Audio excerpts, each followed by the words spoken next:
Meus irmãos, graça e paz a todos. É uma alegria a gente estar vivenciando este momento. E eu quero dizer para vocês que eu cheguei e fiquei meio assustado aqui. Cheguei e vi essas cadeiras aqui. Aí veio um casal e me entregou um presente. Aí eu olho para os lados, vejo o pastor Benício e a pastora Valuzzi. Falei, gente, o que está acontecendo aqui na igreja que não me falaram? Aí vejo essas cadeiras aqui, será quem é que vai sentar aqui? Até agora eu não estou sabendo de nada, meus irmãos. Mas nós vamos falar neste momento um pouco sobre a história da igreja. É muita coisa. De repente, eu quero dar liberdade a você, os mais antigos, até os mais novos, que se lembram de alguma coisa, algo que é marcante. Por exemplo, eu estou olhando ali para Chayenne e lembrando um período, nós estávamos naquele prédio, ali onde é aquela escola, né? Como é que é o nome da escola? Hein? Siena, agora é Siena, aquela escola lá onde era a igreja presbiteriana. E lá no último andar, nós tínhamos um salão enorme lá. Cabia, eu acho, umas 500 pessoas naquele salão. E a gente tinha vigília quase toda sexta-feira. O fogo descia. A Chayenne, quando ela começava a rodar lá, meus irmãos, profetizar. Meu Deus! Tinha que fechar a janela. O Manuel já está lembrando dos detalhes. Tinha que fechar a janela, porque senão pulava lá do quarto andar. Dias tremendos. Vamos continuar trabalhando, já temos falado deste salmo, apenas para chamar a nossa conversa, o Salmo 78.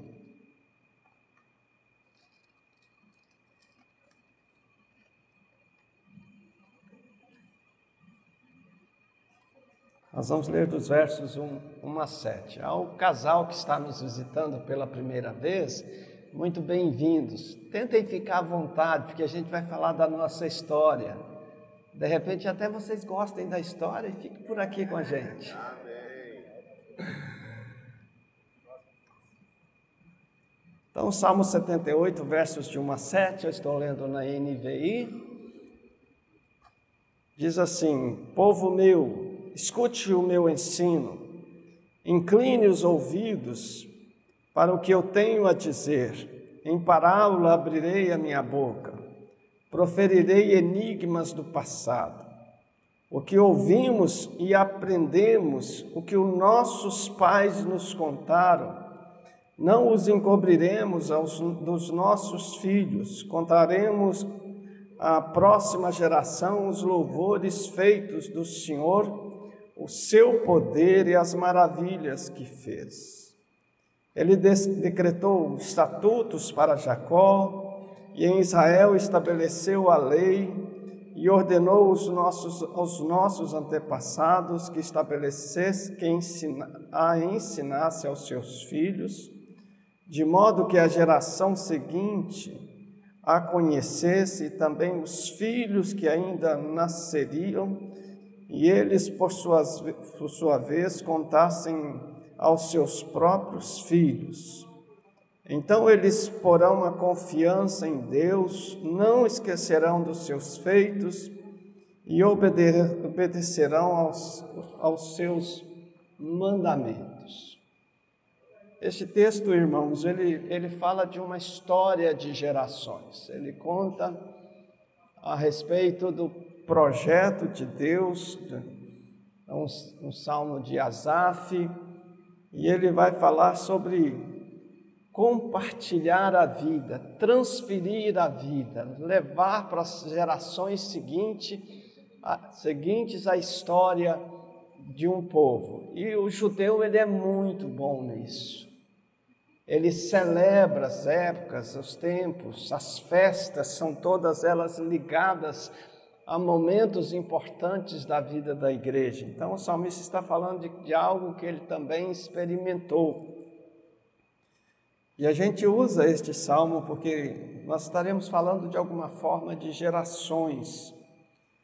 E eu quero pedir licença a você, porque eu para falar o que é a Igreja Evangélica Vida, como a Igreja Evangélica Vida nasceu, eu tenho que voltar às minhas origens. Eu tenho que contar de quem eu era e quem o Senhor me transformou, a mim, minha esposa, os meus filhos nasceram num tempo muito especial, de onde a gente estava vivendo, né? Esse mover de Deus. Então, é uma coisa muito incrível e eu não consegui aqui anotar tudo, é muita coisa. Vocês me lembrem, por favor, tá bom?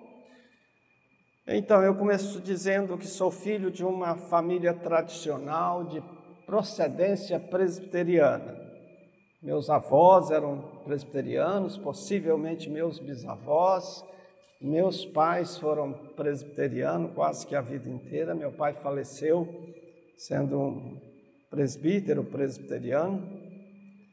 Então, nasci dentro de um lar completamente evangélico, mas com uma visão tradicional muito forte, muito forte.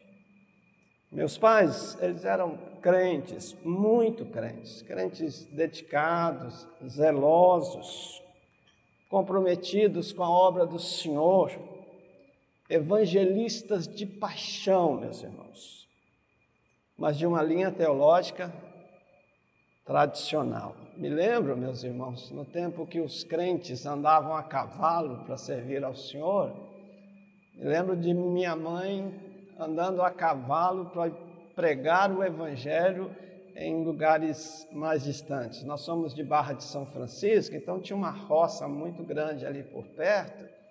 Me lembro de minha mãe andando a cavalo para fazer isso. Então eu cresci neste ambiente de fé muito saudável, porém sem conhecer nada sobre o que é uma igreja pentecostal, sobre o que é uma igreja renovada. E eu nasci lá em 1954, lá em 1960, mais ou menos, começaram a surgir as igrejas renovadas em todo o Brasil, elas surgindo das igrejas tradicionais. E eu não fui alcançado por isto naquele tempo. Então, quando eu me formei no seminário denominacional, histórico da Igreja Presbiteriana do Brasil, lá em Campinas, era um seminário absolutamente fechado. A raiz histórica da Igreja Presbiteriana estava ali e continua ali. Haviam 2 seminários na época, no Brasil, que atendia a Igreja Presbiteriana. Um em Campinas, chamado Seminário Presbiteriano do Sul. Estava lá, né? Eu e o Cristiano fomos da mesma sala. Estudamos um semestre juntos, né, Cristiano? Um ano juntos. Depois ele desistiu.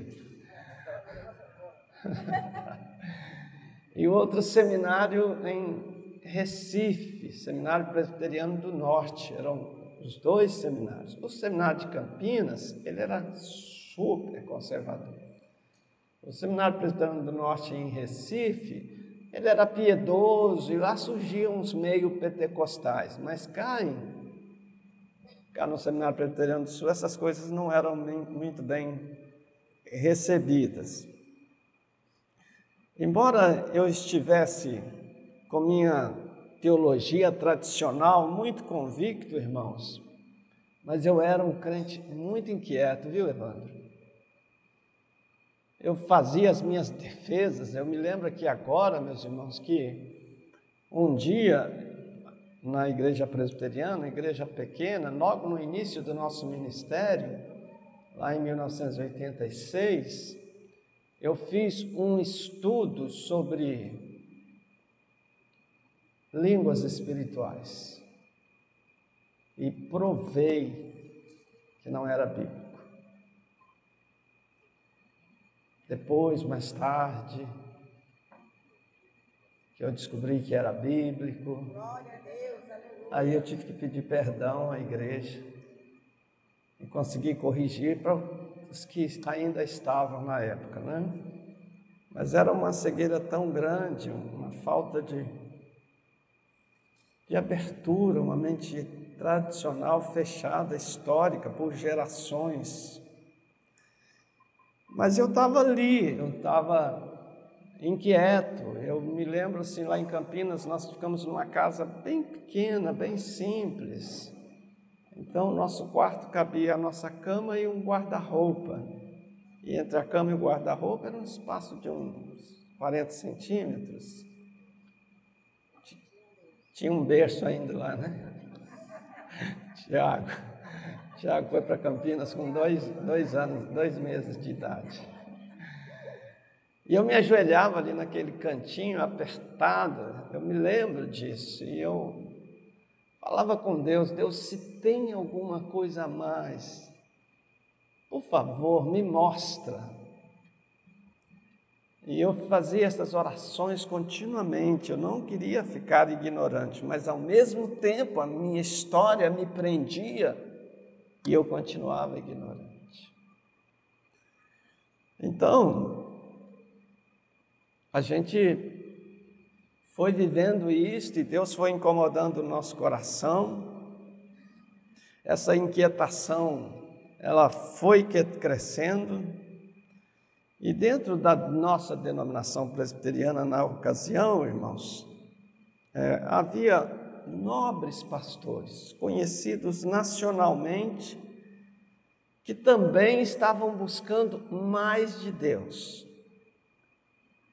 Queriam uma experiência diferente, mas a gente não sabia o que estávamos procurando. Eu me lembro que de 91 para lá, começaram a acontecer umas reuniões na igreja, 8ª Igreja Presbiteriana, em Belo Horizonte. E a gente saía daqui de Vitória, os pastores, algumas vezes para participar de encontros lá, liderados pelo pastor Jeremias Pereira, que trazia pregadores com essa linha mais levemente renovada, mais levemente pentecostal, e a gente começou a abrir a porta para isso. A gente começou a desfrutar deste ambiente. E isso foi nos inquietando tanto, irmãos, que surgiu uma conversa sobre um grande avivamento na África do Sul, numa região chamada Quacisabanto, em que havia um avivamento desde os anos 60 lá, assim, um mover de Deus sobrenatural, com conversões diárias, 3 cultos por dia, construíram um templo para 10 mil pessoas, e a gente foi atraído para visitar este local, eu, minha esposa, e cerca de 100 brasileiros, maioria deles pastores da igreja. 26 pastores, obrigado. 26 pastores, todos eles da igreja presbiteriana. E a gente foi para lá, meus irmãos, e algumas coisas assim estranhas aconteceram comigo e com Nininha, minha esposa. Nós fomos no meio de um monte de pastores já famosos, e nós iniciando o nosso ministério, com 5, 6 anos de ministério. E quando chegamos lá, todos foram distribuídos em cabanas, uma espécie de cabanas, muito bem feitinha, muito confortável por dentro, mas em cabanas. Mas eu e a Nininha, meus irmãos, nós fomos levados para casa do líder do avivamento.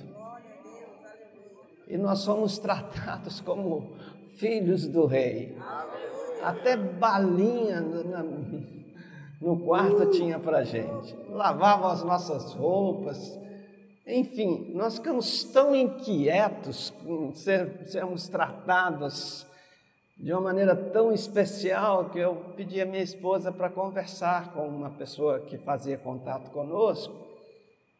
O que estava acontecendo? Por que nós fomos colocados ali? E ela simplesmente disse que não sabia. E nós fomos ficar no quarto do líder desse grupo religioso, desse grupo de avivamento, pastor Errol Sting. Assim, é uma coisa inexplicável e até hoje a gente não sabe muito bem, a não ser que o Senhor quis nos mostrar que Ele tinha um projeto especial para nós.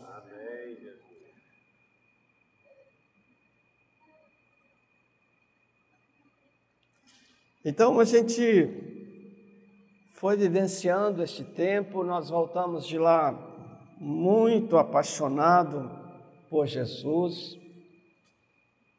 desejosos de conhecer mais, e a partir daí, irmãos, a gente começou a ter contatos com algumas pessoas bem pentecostais. Tirei o bigode? Tirei o bigode.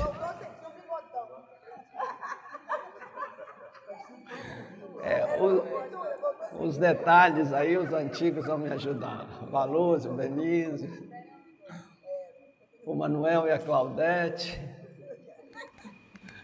São desses tempos. Onde eu estava mesmo? No bigode. No bigode. Voltou da África. Voltamos da África. E Deus nos colocou em contato com algumas pessoas, especialmente duas pessoas, duas missionárias que estavam em Vitória. Uma delas era aqui da Serra. E elas tinham vindo do Recife num contato com a Valnice Milhomes, que estava num fogo tremendo no Brasil. Ela tinha chegado da África, e assim, muito cheia do Espírito. E essas duas missionárias, fomos apresentados por um irmão da Igreja Batista, que as acolheu, e aí nós fomos conversar com elas. Nós fomos na casa da Eliette, uma dessas missionárias é a Eliette hoje, esposa do Paulinho, e eu e Nininha fomos à casa dela, ela e a Mariana, que era a amiga dela, a companheira dela, missionária que estava aqui. E lá nós conversamos, elas nos contaram o que Deus estava fazendo, e depois elas foram orar por nós. Aí nos ajoelhamos, e o que aconteceu? Nininha já saiu de lá falando em línguas, batizadas no Espírito Santo. Eu, sofrendo a pressão interna do tradicionalismo, saí do mesmo jeito. Continuei buscando, meus irmãos, também isso, eu quero isso para mim. Então, na época, a pastora Edmeia Williams, ela pregava várias vezes em nossa igreja, e ela tinha uma visão mais pentecostal, mas ainda um pouco conservadora. Eu me lembro que ela estava em Aracruz, ela foi pregar em Aracruz. Eu saí daqui para ir lá em Aracruz ouvir a palavra dela, porque eu sabia que eu ia ser batizado pelo Espírito Santo. Aí eu fui, e a verdade é que eu não fui batizado com o Espírito Santo. E eu voltei decepcionado, brigando com Deus no carro, orando, e suplicando e chorando. Eu sei que quando eu estava ali na altura de Fundão, eu desabrochei, comecei a falar em línguas. Fui batizado sozinho, dentro de um carro, brigando com Deus. Aquilo foi muito especial, aquilo foi muito incrível. E a partir dali a gente foi se envolvendo com isto, e Deus foi fazendo grandes obras. Mas quando nós fomos lá na África, em Quacisabanto, nós vimos uma cerimônia assim fantástica, foi uma cerimônia de noivado. E esta cerimônia, ela aconteceu de forma de surpresa, nós não sabíamos que ia acontecer, e de repente era um templo muito grande, como eu falei, 10.000 pessoas cabiam nesse templo, 3 cultos todos os dias. Entra-se como é que eu chamaria assim, um povo enorme, entra andando e entra cantando, tocando cornetas, instrumentos de sopro, assim, uma coisa típica assim, Jesus está voltando, uma coisa muito linda. E vinha este grupo cantando junto, e um casal de noivos estavam vindo juntos, trazidos por esta multidão. Então eles vieram, se colocaram à frente, o pastor Erwin Sting foi fazer o noivado deles, e ali o pastor Erwin Sting os colocou na frente e pediu que os pais ficassem entre eles.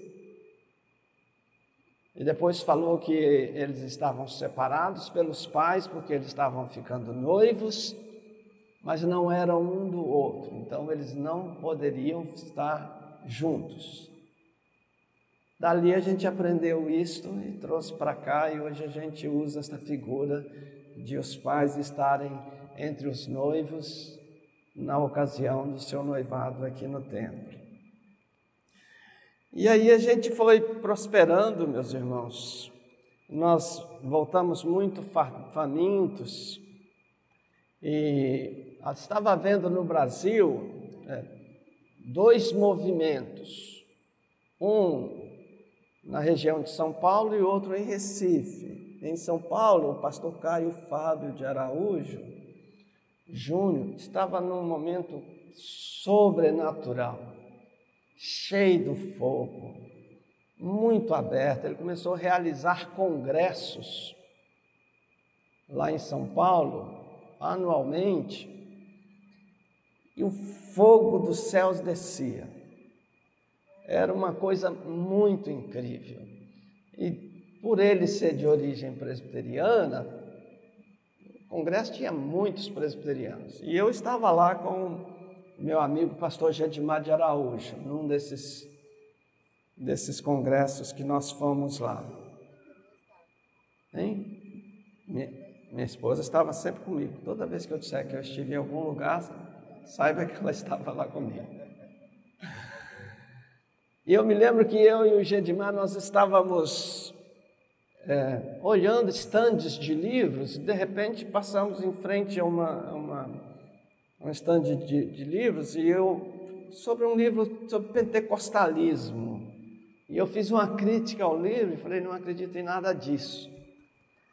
Aí o Gedimar falou assim, rapaz, eu acho que você devia repensar. Falei, por quê? Aí ele falou, vamos andar aqui, vamos conversar. E a gente sentou assim num parquinho, à noite, sem luz. E aí ele contou a história dele. Ele contou que ele fez um seminário no norte, eu já sabia, nós éramos da mesma igreja que nos enviou. Eu fui para Campinas, ele foi para o norte. Ele falou assim, lá eu tive contato com seminaristas presbiterianos, cheio do fogo, gente que buscava a Deus, e eles falavam em línguas, e eles oraram por mim, eu também fui batizado. Aí quando ele falou isso, eu falei, rapaz, esse negócio deve ser bom mesmo, deve ser sério, deve ser verdade, porque esse homem é sério, ele era muito sério, sempre foi.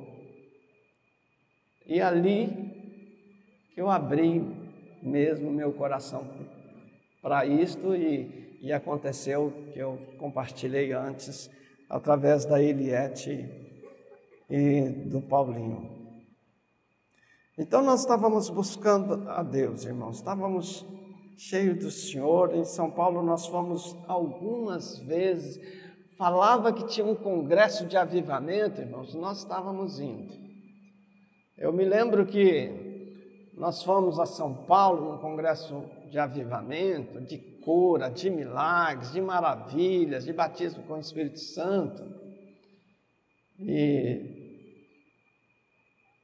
a gente voltou, não foi nesse, foi num outro, né? A Nininha que foi com mamãe num seminário em Campinas, São Paulo, de avivamento também. E aí elas retornaram, e quando elas retornaram, nós ficamos sabendo que tinha um outro congresso com a Valnice Milhomes em Recife. 2 dias depois, amor? 2 dias depois, Nininha estava viajando para o Recife, mal trocou de roupa e de mala, para participar desse avivamento, onde a Valnice estava realmente muito ungida, muito cheia de fogo. E essas coisas, meus irmãos, encheram o nosso coração e a gente virou pentecostal mesmo. Eu me lembro, pastor Fabiano, que tinha uma época, a Esther vai lembrar disso, a Ilai eu acho que chegou um pouco depois.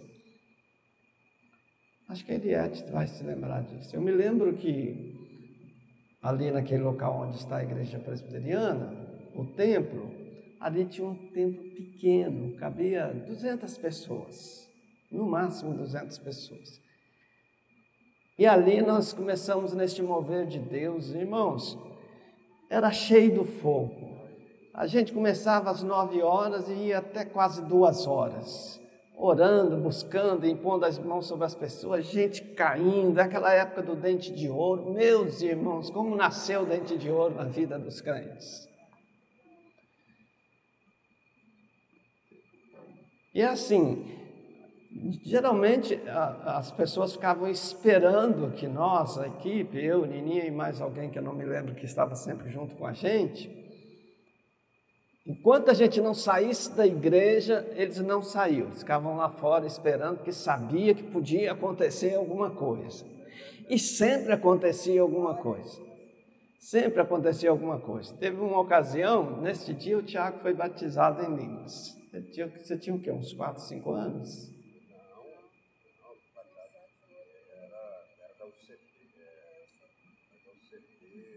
UCP, União de Crianças Presbiterianas. 8 anos. Nesse dia o Tiago foi batizado. Tinha uma irmãzinha que estava cheia do fogo. As salas, nós tínhamos um templo pequeno e atrás nós tínhamos umas salas. 80 crianças, a Lúcia está lembrando lá que tinha 80 crianças. Então nós tínhamos umas salas lá embaixo, e a Lília, irmã do pastor Marcos Francisco, estava ministrando e ela começou a impor as mãos sobre as crianças lá. Todo mundo caiu. Faz de novo, Senhor. Todo mundo caiu numa unção. Irmãos, não era esse negócio de ficar empurrando para cair, não. Era só botar a mão e caía. Então, algumas vezes a gente estava lá na frente no templo, chamava as pessoas para orar por elas e todas caíam no poder do Espírito Santo. Era assim, alguma coisa muito incrível. Deus estava presente no meio da congregação.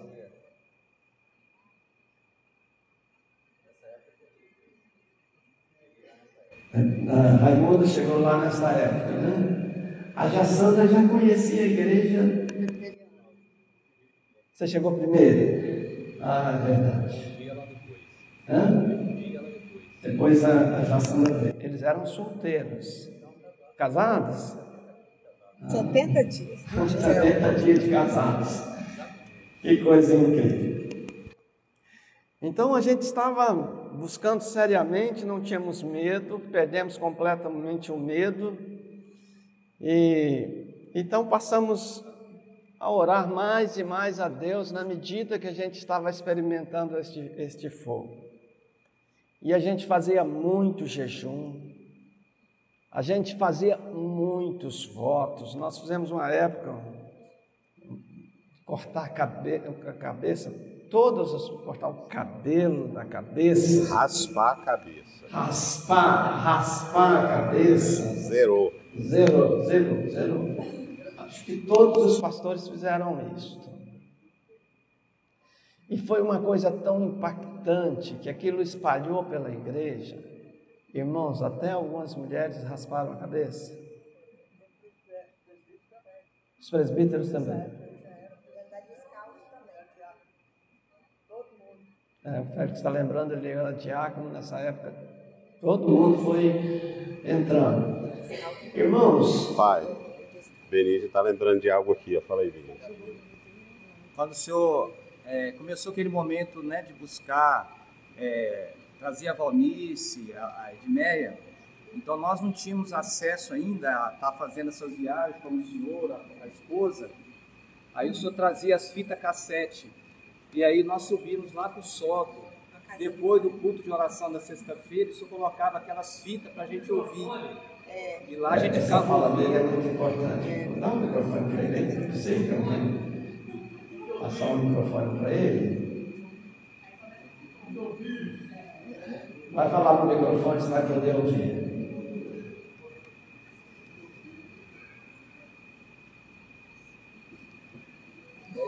que ele pula.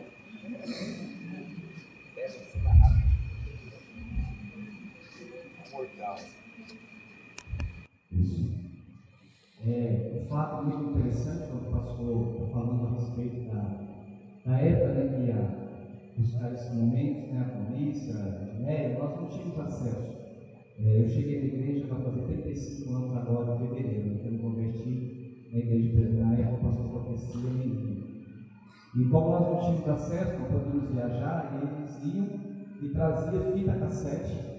E aí terminava as reuniões na sexta-feira, que era estudo bíblico e oração, e aí despediu o povo, quem quisesse ficar, subia para o sol, numa parte superior, lá do templo, e nós ficávamos ali até meia-noite, 1h da manhã, ouvindo as fitas cassete das mensagens, das pregações de Valnice e Edmeia. Era um tempo que nós vivemos muito especial.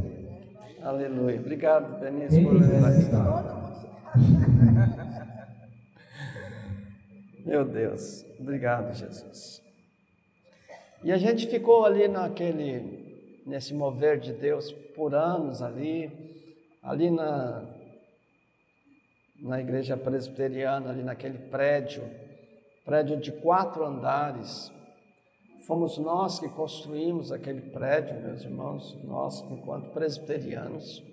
Começamos a estaca zero ali, construímos aquele prédio de 4 andares. Aquele templo novo que eles têm lá, fomos nós que começamos a construir aquele templo novo. Nós deixamos ele em pé e eles fizeram toda a parte de acabamento. E nós, quando saímos da igreja presbiteriana e geramos a Igreja Evangélica Vida, havia e há ainda no estatuto da igreja presbiteriana um princípio, uma norma que diz: em caso de cisão, de divisão, os bens pertencerão à parte fiel à Igreja Presbiteriana do Brasil. Então isso para mim não havia nem discussão, já que pertencia à Igreja Presbiteriana do Brasil, nós saímos com nada. Nós fomos para lá onde a Igreja Evangélica Vida nasceu. Lá era um local, era uma loja de material de construção. Distrol, os mais antigos vão se lembrar desse nome, Distrol. Essa loja de material de construção, ela era do sogro do Ademar, do pai da Arislane. E eles foram muito bondosos para conosco, Deus moveu o coração deles e eles nos venderam, nos alugaram inicialmente o local e 6 meses depois nós compramos esse local. Acho que foi 300 mil.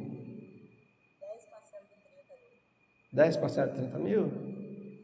Nossa, que detalhe. Foi suado para pagar. É um checão.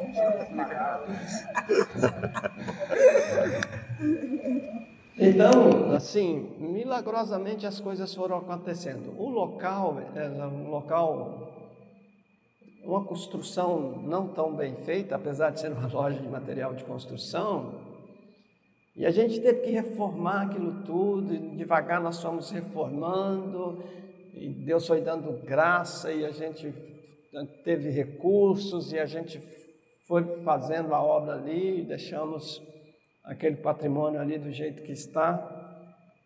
Tudo pela graça e bondade do Senhor.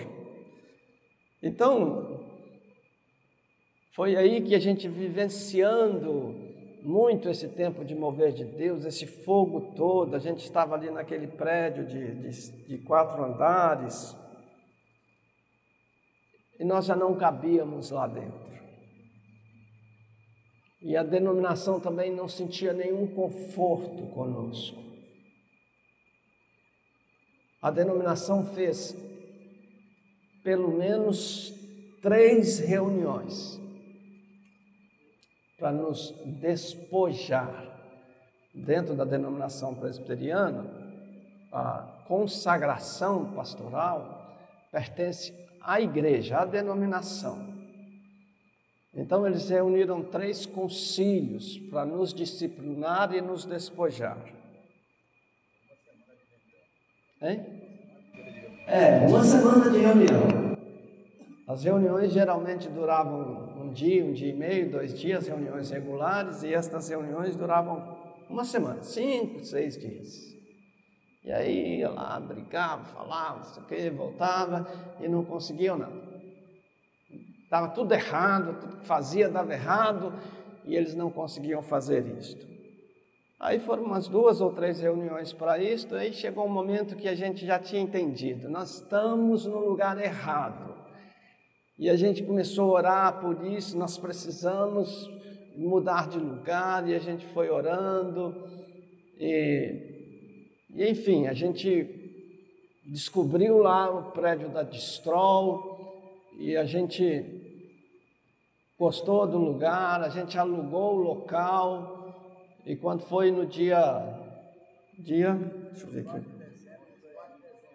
23 de dezembro, 24 de dezembro de 2000, a gente fez o primeiro culto de manhã, ali naquele local, o nascimento da Igreja Evangélica Vida. Me lembro que fizeram um caixote lá e colocaram, foi o meu púlpito. Aleluia! Glória a Deus! Aleluia! Caixote de verdura. Algo interessante que aconteceu nesse dia.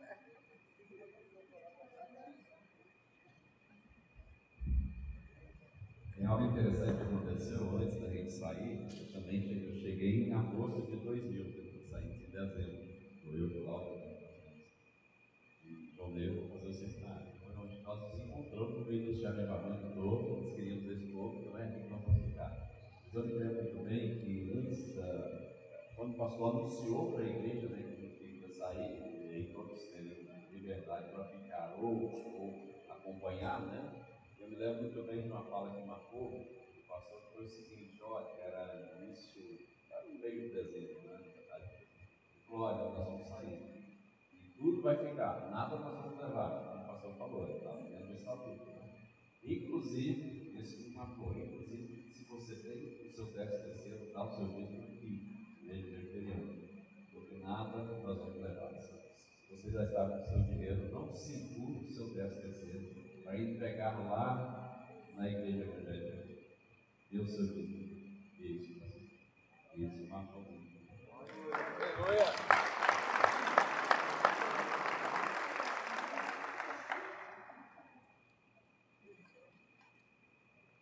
Deus é fiel, né? Sim, Eliette.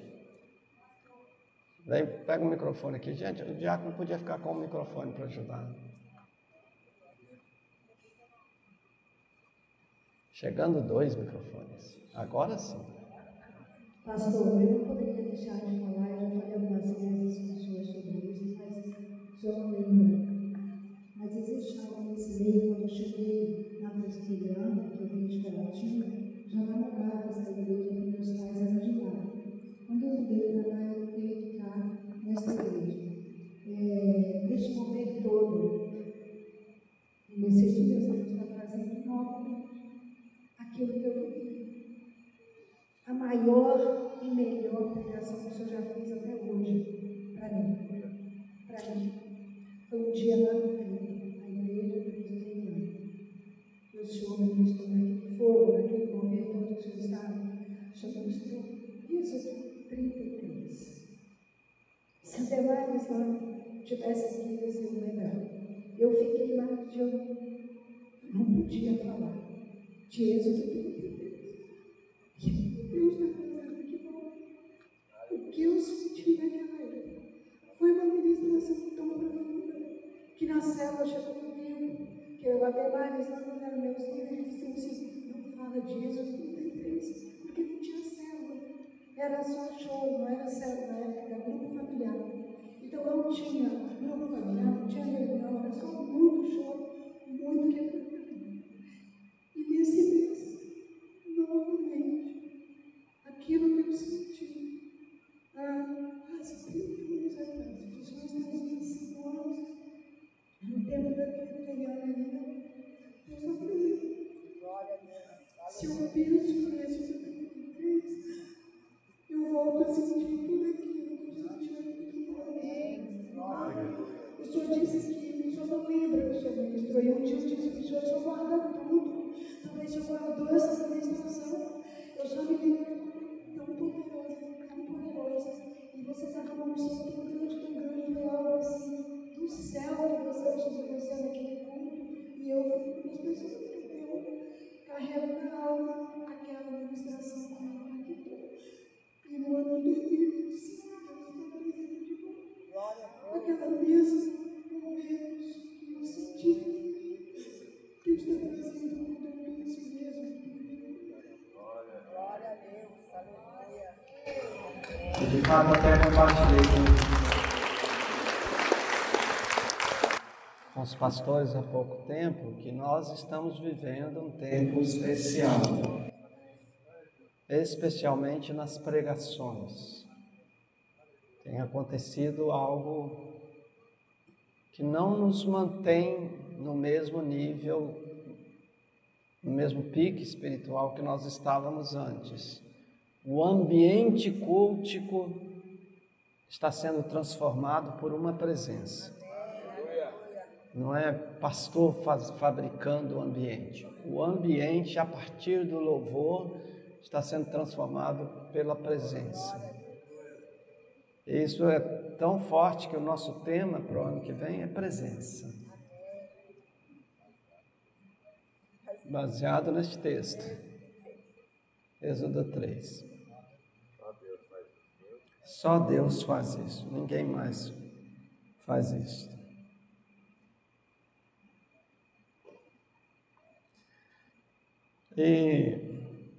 Então nós vivenciamos isto quando chegou lá no dia 24 de dezembro, nós já estávamos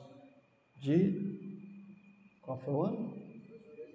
2000, nós estávamos abrindo lá o culto lá, e nós saímos, a igreja tinha umas 550, 600 pessoas. Quando nós saímos de lá, a gente saiu com umas 300 pessoas. Os outros, cerca de 250, 300 pessoas, boa parte deles foram para os seus bairros de origem, porque como ainda é hoje, naquela época, pela importância, a relevância da igreja na região, não tinha nenhuma igreja assim incendiada, com perfil muito forte de ser igreja da cidade. Não havia nenhuma igreja neste momento. Nossa igreja estava, a igreja que marcava a serra. Por exemplo, nós fizemos, alguém me lembra aí, nós fizemos praticamente nós, com a ajuda de poucas igrejas aqui da serra, um tempo de evangelismo no período de carnaval em Jacaraípe, chamado Esquadrão Resgate. Nós tivemos muito apoio do pastor Luiz Francisco nesta época, o irmão dele, o Ivanildo, também nos ajudou. E foi assim um tempo muito incrível de evangelismo, a igreja movida. A gente ia para lá 10 horas, 9 horas da noite mais ou menos, e ficava até 2, 3 horas da manhã. Nós montávamos um ambiente, fazíamos um arraial com oração, muita unção com óleo, e um momento apoteótico era o momento da passagem do trio elétrico. Quando o trio elétrico passava, nós estávamos cantando assim com muita força, com muito vigor, e o trio elétrico parava quase todas as vezes. Passava em silêncio, parava de tocar, falava conosco, passava em silêncio. E deixava a gente subir para orar com você. Aí depois surgiu a oportunidade de subirmos. Acho que uma vez o pastor Luiz, depois o Vanildo, subia, falava à multidão, orava pela multidão que estava seguindo o carro, e as pessoas se ajoelhavam na areia, no caminho, na estrada, no asfalto. Era um momento apoteótico, inexplicável, um avivamento muito incrível, muito incrível. Isso marcou a história da igreja. Muitas igrejas, irmãos, não igrejas oficialmente nos apoiaram, mas irmãos de outras igrejas se juntaram a nós, e era um trabalho de evangelismo muito incrível. Gente de Minas Gerais, muita gente voltando para Jesus, muita gente se convertendo de Minas Gerais, porque os mineiros sempre vieram, né? Mas naquela época eu acho que era bem concentrado em Jacaraí. A Priscila do Edson se converteu no período do esquadrão. Demar? Pastor, só um minutinho. Acho que é bom a gente resgatar essa questão do esquadrão resgate. E começou, alguns talvez não saibam, começou com a caixinha de som pequenininha, aqui em Valparaíso, no Serra Bela, quando existiu o Clube Serra Bela. E nós tivemos, acho que o último encontro foi lá do profeta, que pediu para a gente todos nós fazermos, foi 7 voltas em torno do Serra Bela. E a partir daquele momento a gente não teve carnaval mais no Serra Bela. E aí teríamos que vir para Jacaraí para iniciar o esquadrão resgate. Vê que poder de Deus, viramos 7 vezes e acabou o carnaval lá. E quando nós paramos de ir para Jacaraí, o carnaval também estava acabando lá. Em relação a esse trabalho em Jacaraí, eu queria compartilhar que lá também eu aceitei Jesus. Uau! E apesar de que eu já visitava a igreja há 12 anos, mas foi um caso muito sui generis. Eu estava lá acompanhando os trabalhos que a minha esposa ia, e um dia, esse ano que eu fui, eu vi que estava vindo aquele trio lá, e o povo ali orando. Eu falei, eu quero ver agora a confusão que vai ter. Eles vão passar aqui. Eu falei, Deus, o que o senhor vai fazer com isso aqui agora? E aí o que aconteceu? A uns 100 metros, eles pararam de tocar e passaram em silêncio. O Vanildo foi lá, abençoou eles. Eu falei, Jesus, o senhor é poderoso mesmo. Então, naquele dia, Deus tocou as coisas. Amém. Glória a Deus.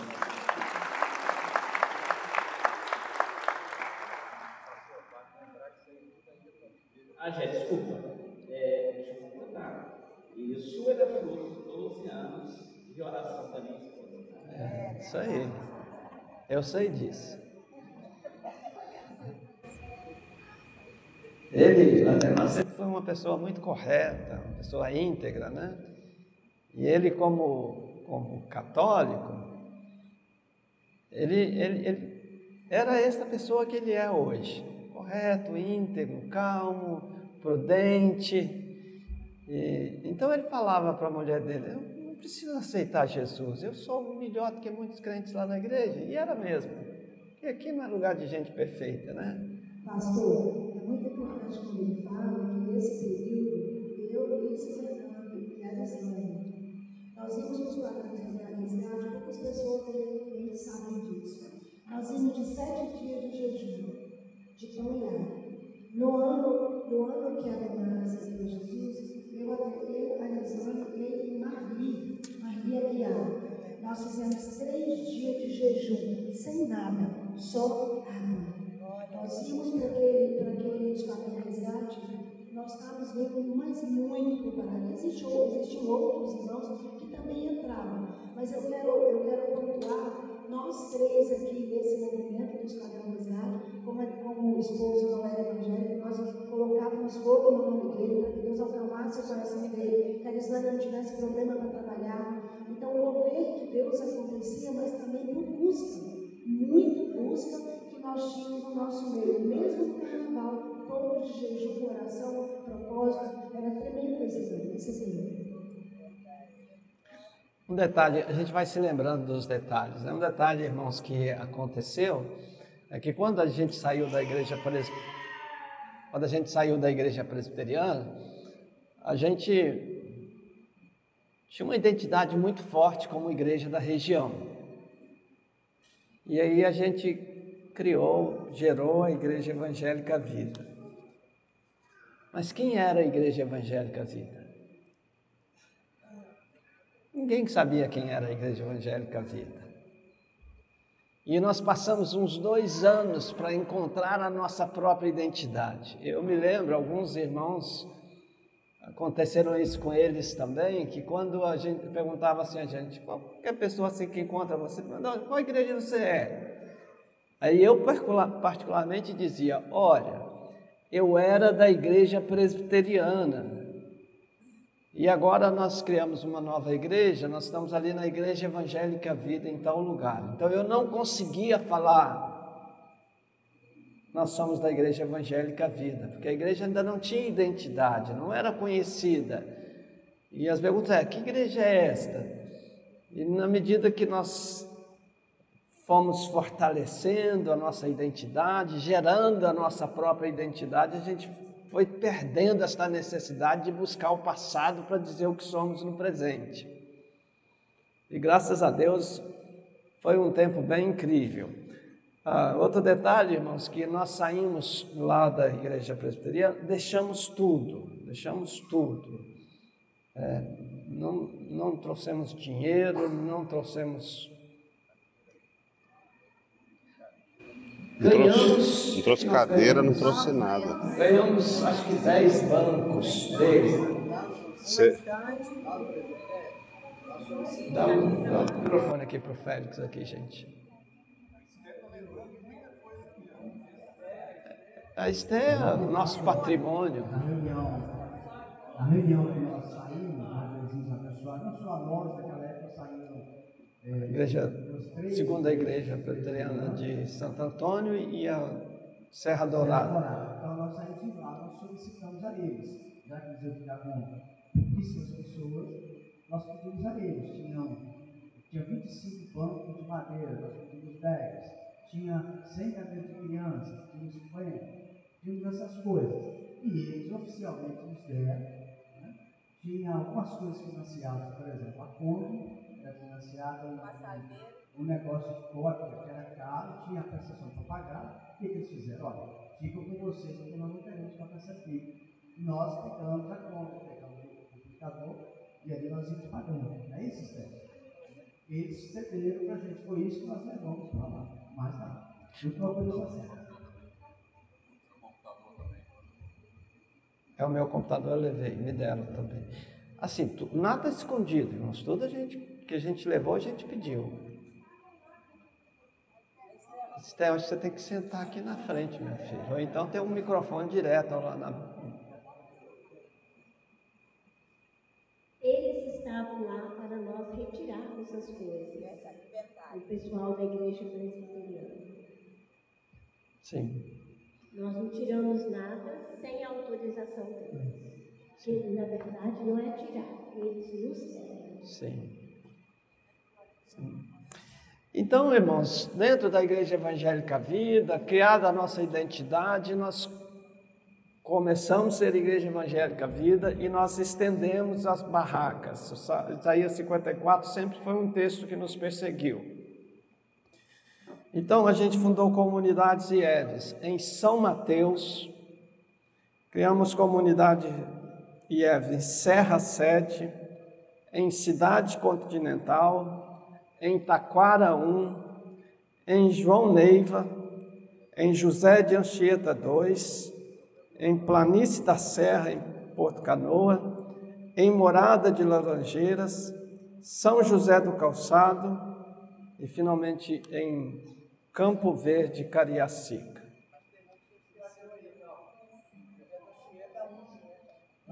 José de Anchieta 1 eu não constei, porque, na verdade, ele foi criado lá no tempo da Presbiteriana. José de Anchieta 2 eu citei. Eu estou me referindo a José de Anchieta 2. Alguém se lembra de algum outro trabalho? As congregações de Morada, os campos da Serra Sede, de João Neiva e São Mateus não prosperaram, foram desativados. E as congregações de Morada de Laranjeiras e Taquara 1 se desligaram da IEV. Seus líderes acharam por bem caminhar sozinho, e nós sempre tivemos essa mentalidade: ninguém é obrigado a caminhar conosco. Eu mencionei isso. Então, só nos avisar, tirar a placa e vai com Deus, Deus te abençoe. Nós não ficamos segurando, prendendo. A nossa intenção não é formar denominação, mas formar igrejas que têm o mesmo pensamento e livremente querem andar com esse mesmo livre pensamento, com essa teologia, com esse jeito de ser Igreja Evangélica Vida. Consagramos diversos líderes ao pastorado, irmãos. A igreja é muito fértil nisso, nesses 25 anos. Consagramos o pastor, o presbítero Rogério Penedo Félix, em 23 de dezembro de 2001. Marcos Francisco Vanderly e Luiz Carlos, em dezembro de 2003. Presbítero Luziélio Félix e Benício Alves, os dois foram juntos? Em dezembro de 2006. Presbítero Fabiano Esterquino, em dezembro de 2009. Jonas Tavares, em dezembro de 2013. E o presbítero Tiago, em julho de 2022. É muita bênção, né? Merece um aplauso, não é? Glória a Deus. Glória a Deus. 1, 2, 3, 4, 5, 6, 7, 8, 9, 10 com Ari. 10 pastores consagrados. Ari lembra quando, Ari? 2005?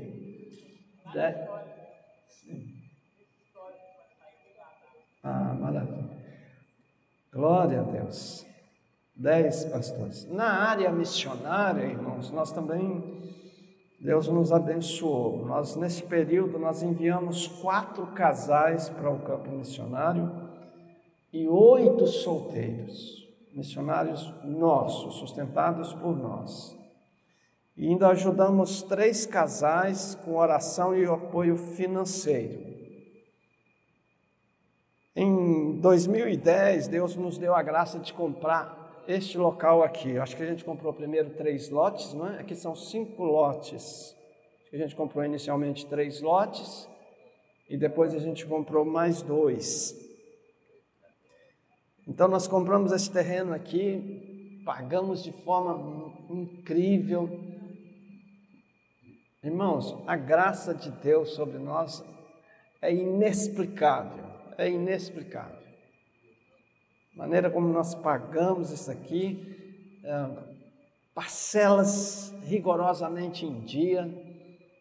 Assim, Deus foi conosco em todo este tempo e continuará em nome de Jesus. Então compramos esse templo, esse local, esse terreno. Em 2019 nós começamos a construção deste prédio que nós estamos nele, e em dezembro de 2023 viemos definitivamente para esse local onde estamos, onde prosseguiremos com o nosso alvo de proclamar Jesus e gerar vidas. Então, toda a glória, toda a honra, todo louvor somente a Jesus nosso Senhor. Amém.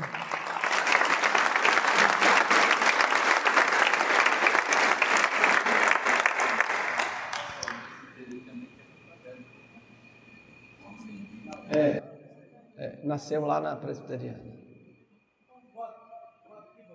Hein?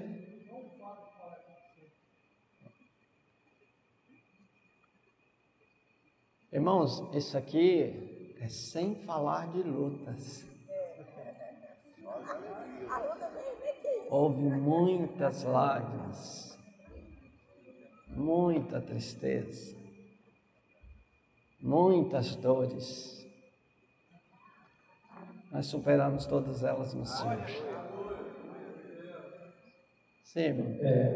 Eu me converti, tinha um congresso chamado Adonep, minha irmã assistiu lá no Shopping Vitória, me converti, tinha uma denominação naquele restaurante Casa Nova. Um senhor lá que era novo, ele participava. Foi a primeira reunião, aí ele perguntou para mim, você se congrega onde? Eu falei, lugar nenhum. Ele falou, eu estou ali na Presbiteriana. O senhor falou que nem saiu, era presbiteriana, mas estou na evangélica dele agora. Essa identidade que a gente tinha depois. Mas ali mesmo, eu falei assim, a partir de hoje será a minha denominação. E ali eu fui, é fogo, enfim. E eu tentando entender, você sabe, né, que a gente era novo, aí, pastor, por quê? Por que ali? Por que?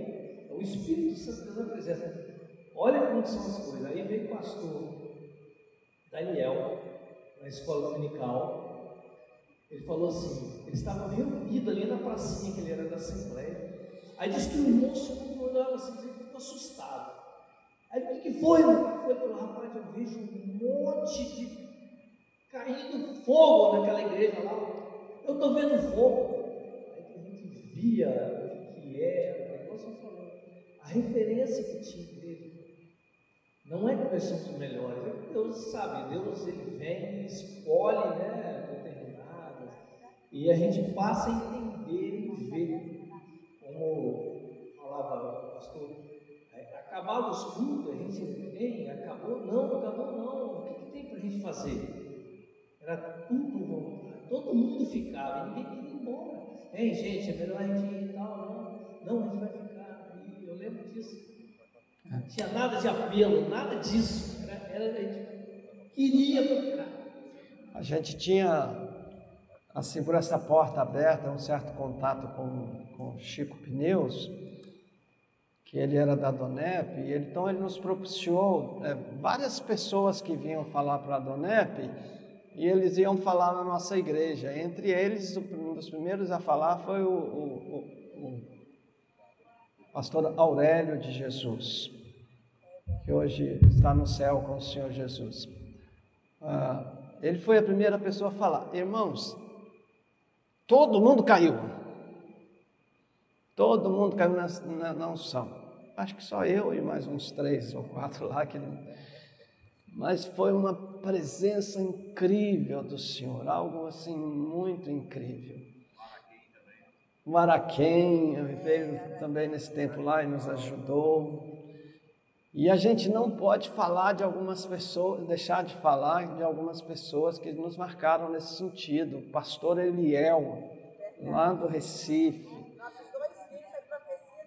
Pastor Eliel, irmãos, lá na igreja presbiteriana onde ele estava, no templo menor, era banco. Eu me lembro assim, quase que eu vejo pastor Eliel franzininho, pequeno, passando de cima dos bancos para impor as mãos sobre as pessoas, e ele ia impondo as mãos e as pessoas caíam na unção do Espírito. Era uma coisa assim muito incrível. Nesses encontros, eu me lembro que uma vez tinham uns 5 adolescentes assim no primeiro banco. Todos eles caíram num só momento. Um deles, o Wesleyano, caiu, bateu a cabeça no banco. Eu falei: Jesus, na quina do banco. Eu falei: Jesus, vai morrer o menino. Era o dia da profissão de fé da Morgana e do Fabrício. Que coisa linda, né? 91. Vocês ouviram? Todos ouviram o que ela falou? Repete aí, Morgana.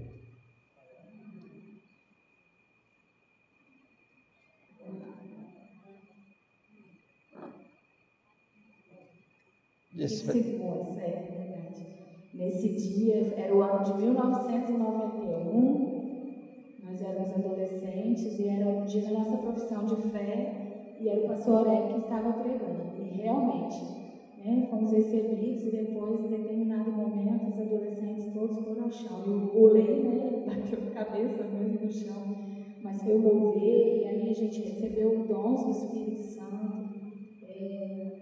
Eu, particularmente, recebi um presente do Senhor mesmo, de visão, céu aberto e coisas que eu nunca tinha visto. Eu achei que eu estava ficando doida, que eu tinha 14 anos, né?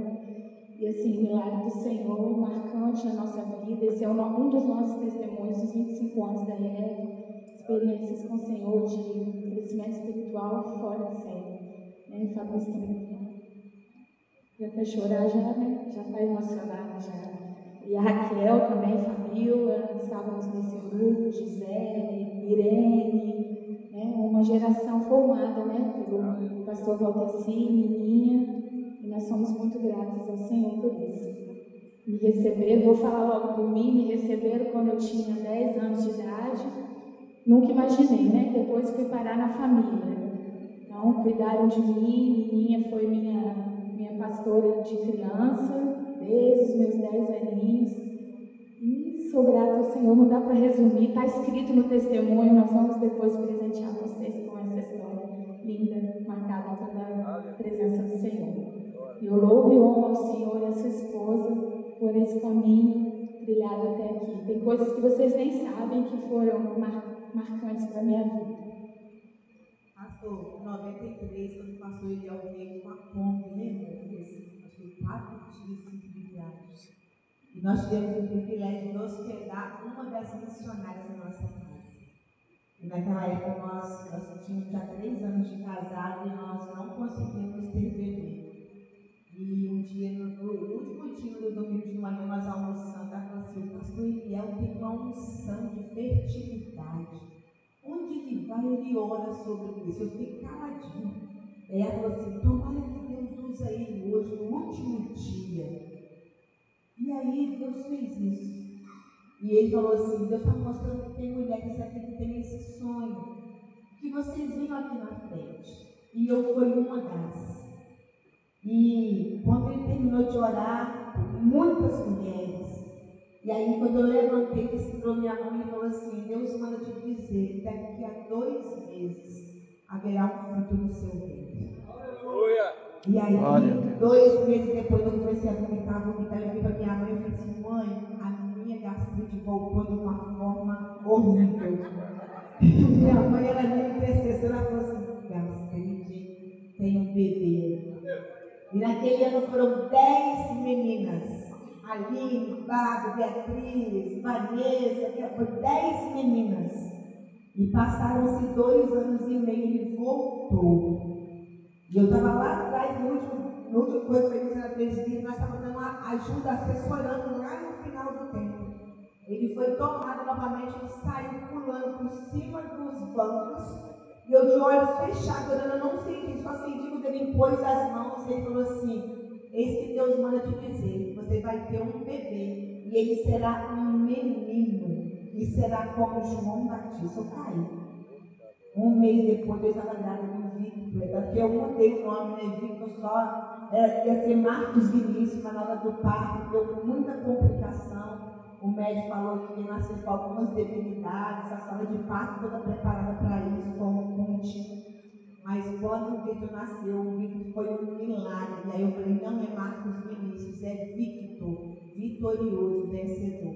E aí logo nós tivemos o Victor, eu falei: amor, vamos operar. Se o pastor não vier de novo, nós vamos chegar de menino. Então assim, hoje, quando eu olho para os nossos filhos, é um dos marcos da Igreja Evangélica nas nossas vidas. E lá da presbiteriana também, nós chegamos na igreja, nós tínhamos 6 meses de casados. Então nós estamos com 35 anos e meio. E eu lembro que logo depois que nós nos batizamos, o Senhor nos chamou, o Senhor falou assim: quando vocês se casaram, Deus era apenas espectador. Não é que eu vou casar vocês de novo, mas vocês agora precisam que Ele seja participante ativo do casamento de vocês. E com 1 ano de casado, o Senhor, mas a menina, o Senhor novamente, o Senhor celebrou o nosso casamento com Deus como participante das nossas coisas. Então, são coisas que marcou a nossa vida para a glória de Deus. Aleluia. Aleluia. Vem cá, Bernardo.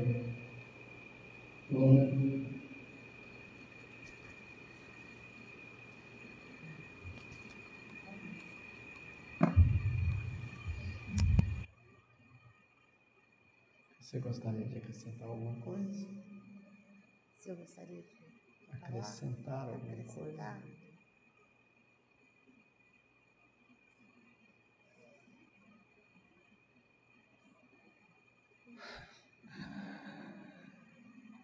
O que eu vou falar diante de tudo isso que Deus fez? A grande alegria do meu coração foi que, antes que esse batismo, essa presença do Espírito Santo viesse sobre nós, primeiramente, nas nossas reuniões de oração das mulheres,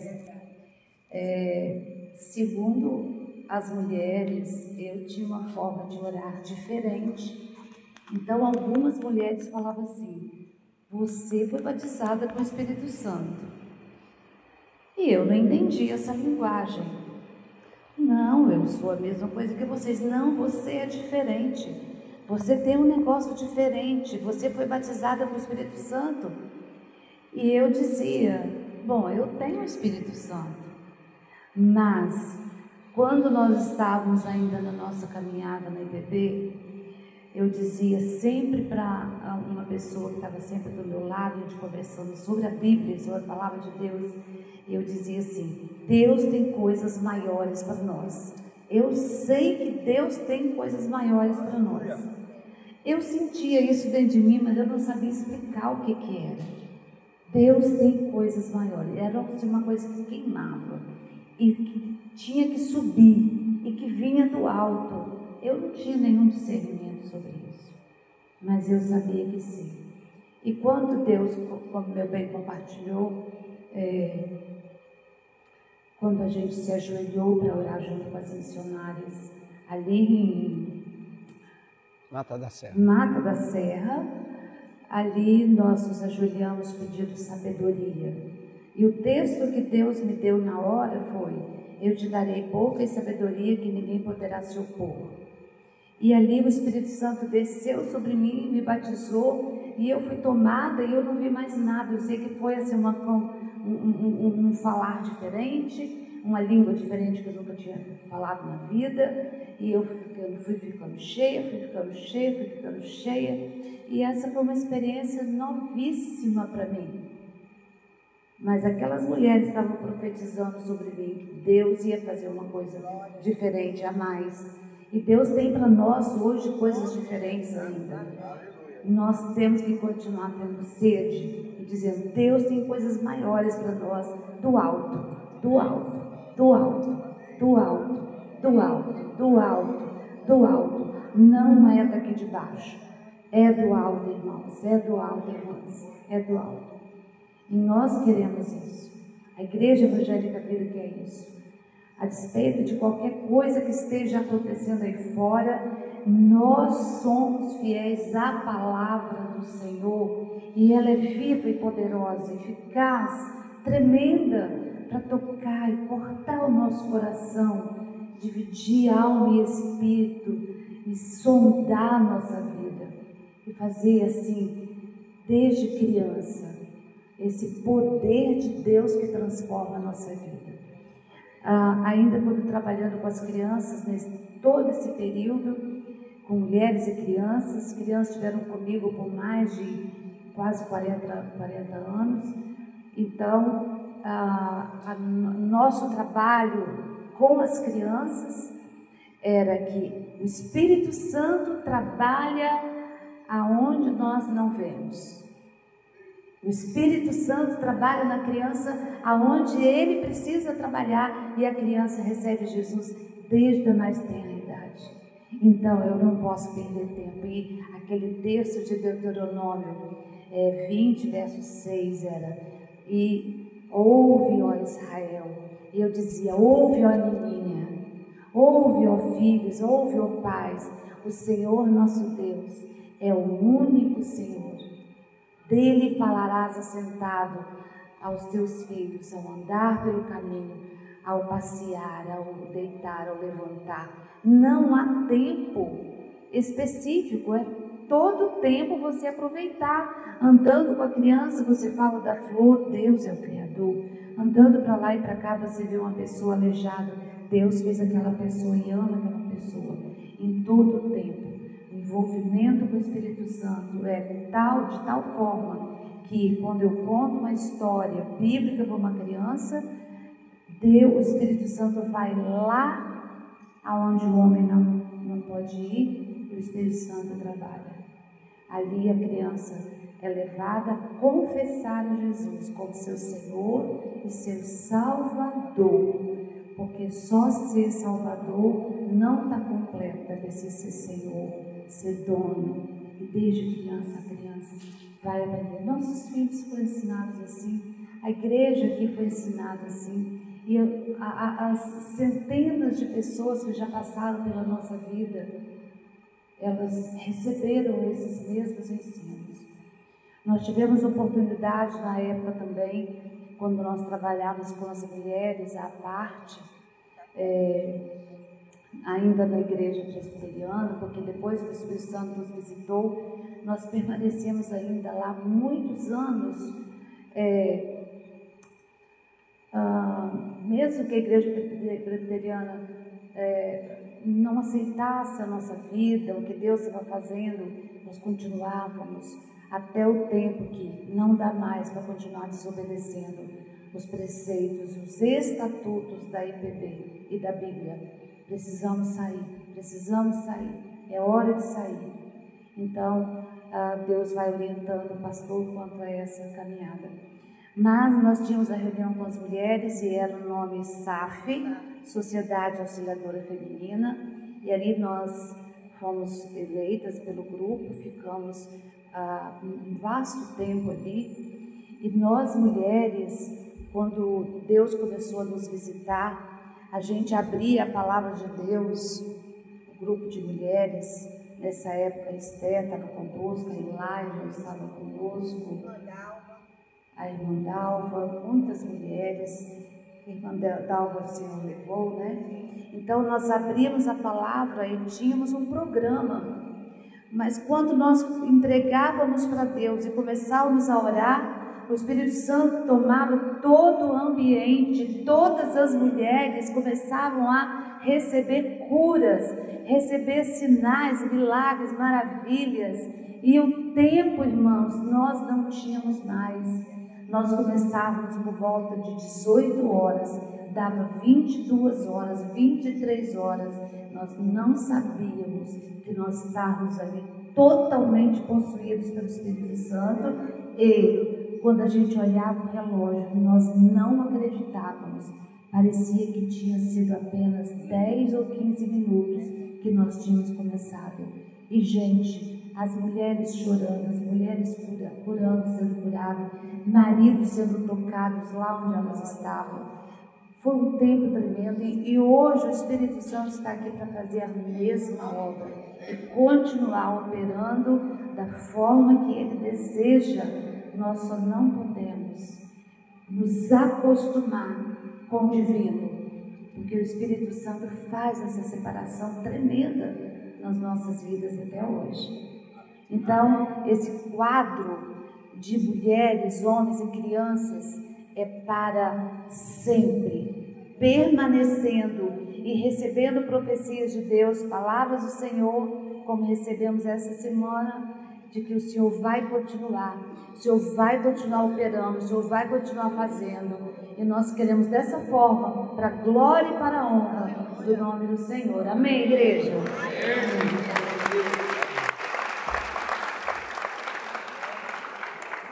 Amém, irmãos. A gente não pode esquecer que a gente está na frente, a gente está na liderança e a gente acaba sendo representante de todas as pessoas que fizeram história, mas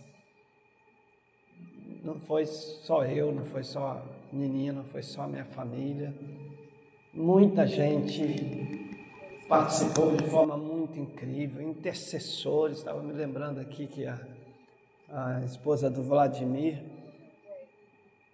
Penha, Nazaré, um time assim muito incrível que nos carregava debaixo de oração. Claudinha, Cristina, e depois Claudinha saiu, a Mônica assumiu este lugar e tem sido um baluarte na intercessão.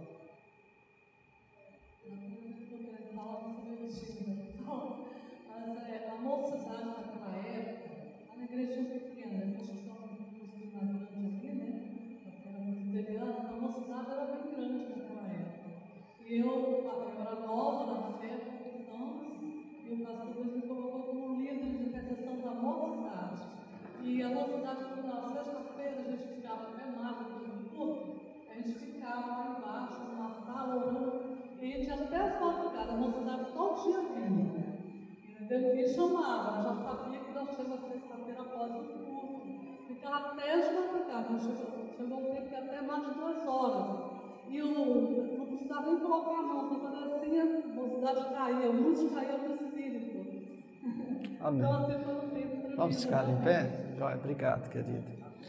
Então, eu quero lembrar, irmãos, que, como eu disse, não fui eu apenas, e eu não posso esquecer de falar dos meus filhos, falar da herança da minha esposa. Lá na minha casa ninguém canta nada, em todas as minhas gerações, exceto o meu tio Jair, que é pastor, ele tem uma boa voz, ele canta bem.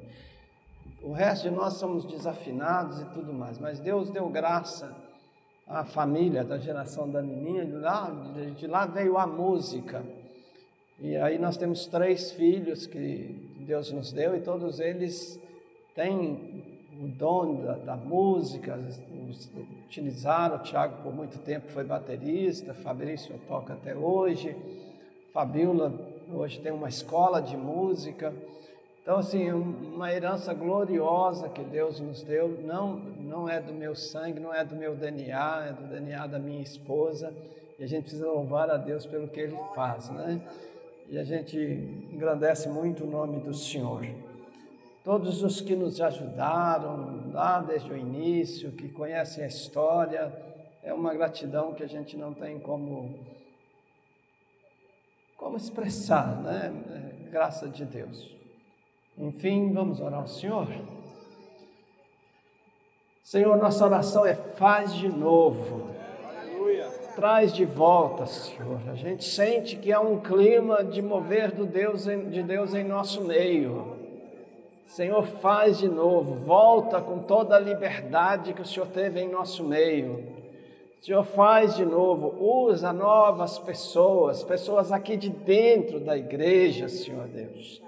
Usa crentes sérios, traz pessoas que estão dentro deste mover para nos abençoar, Jesus, assim como o Senhor trouxe o pastor Aurélio, o pastor Eliel e tantas outras pessoas. Traz outras pessoas, como Steve Cole esteve aqui na quinta-feira, Senhor. Traz pessoas novas. Nós queremos mais, nós sabemos que há mais de Deus que nós podemos desfrutar, Senhor Deus. Continua fazendo. Obrigado, Senhor, por todos esses que têm construído a história.